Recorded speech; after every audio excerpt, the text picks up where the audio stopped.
Ray Charles Robinson was born on September 23, 1930, in Albany, Georgia, to Bailey Robinson and Aretha Williams.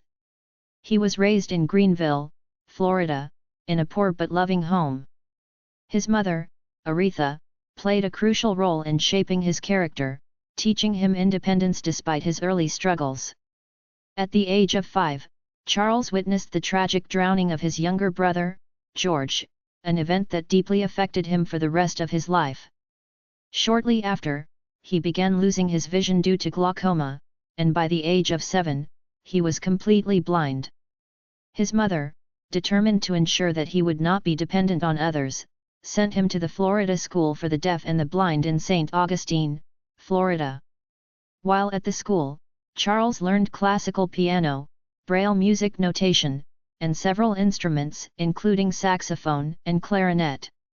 However, he was more interested in blues, jazz, and gospel music rather than the classical pieces he was taught. His mother passed away when he was 15 years old, forcing him to leave school and fend for himself. Early career and struggles, 1947 to 1952. After leaving school, Charles moved to Jacksonville, Florida, and then to various cities, including Tampa, Orlando, and Seattle, where he tried to establish himself as a musician. He began performing in clubs, playing the piano and singing in small bands. During this period, he adopted Nat King Cole's vocal style to gain popularity, but he later developed his own unique sound. He formed a band called the McSun Trio, which had some regional success. His first recording contract came with Swingtime Records, where he released songs such as Confession Blues, 1949, and Baby Let Me Hold You in My Arms, 1951, which became minor hits. After Swingtime folded, Charles signed with Atlantic Records in 1952, a move that changed the trajectory of his career. Rise to Fame and Breakthrough, 1953 to 1960. At Atlantic Records, Charles finally found his voice, fusing blues, gospel, and jazz into a new style of music that would later be recognized as soul music.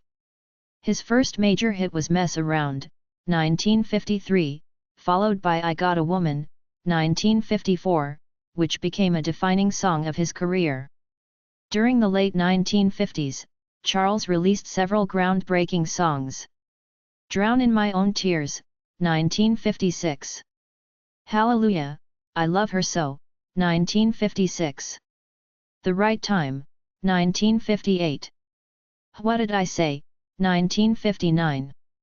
These songs were energetic, emotional, and deeply rooted in gospel influences, but with a secular twist, making them controversial in some religious circles.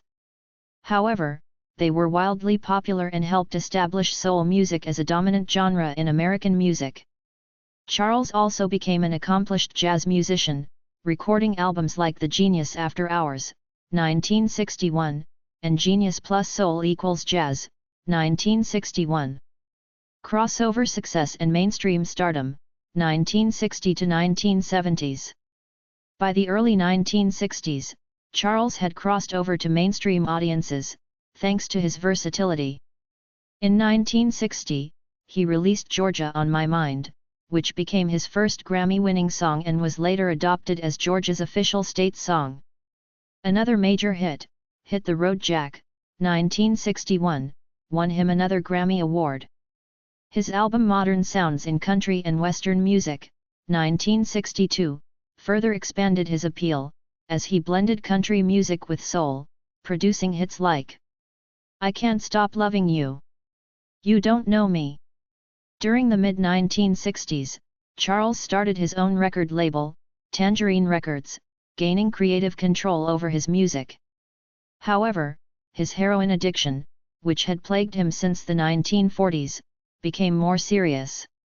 In 1965, he was arrested for heroin possession and checked into rehab, successfully overcoming his addiction.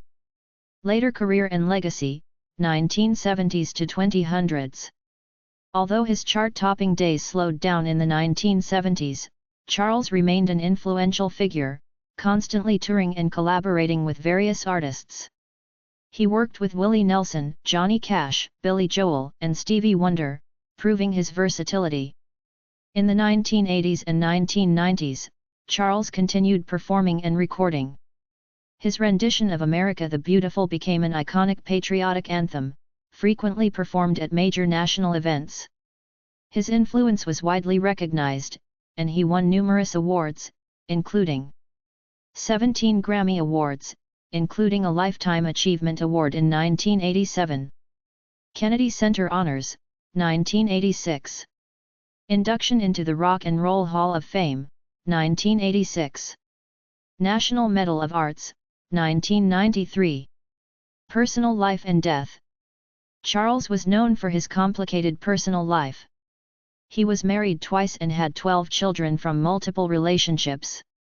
Despite his fame, he remained humble and generous, contributing to various charities and civil rights movements. On June 10, 2004, Ray Charles passed away at the age of 73 from complications related to liver disease. His funeral was attended by major figures from the music industry, including Stevie Wonder, B.B. King, and Willie Nelson. Legacy and influence. Ray Charles's music transcended generations. He pioneered soul music, influenced rock, jazz, and country, and helped break racial barriers in the music industry. His life story was immortalized in the 2004 film Ray, starring Jamie Foxx, which won the Academy Award for Best Actor. Conclusion. Ray Charles's journey from a blind boy in poverty to a global music icon is one of perseverance, talent, and resilience. His impact on music is immeasurable, and his songs continue to inspire millions worldwide. He will always be remembered as the genius who changed music forever. Thank you for watching. Please subscribe our channel.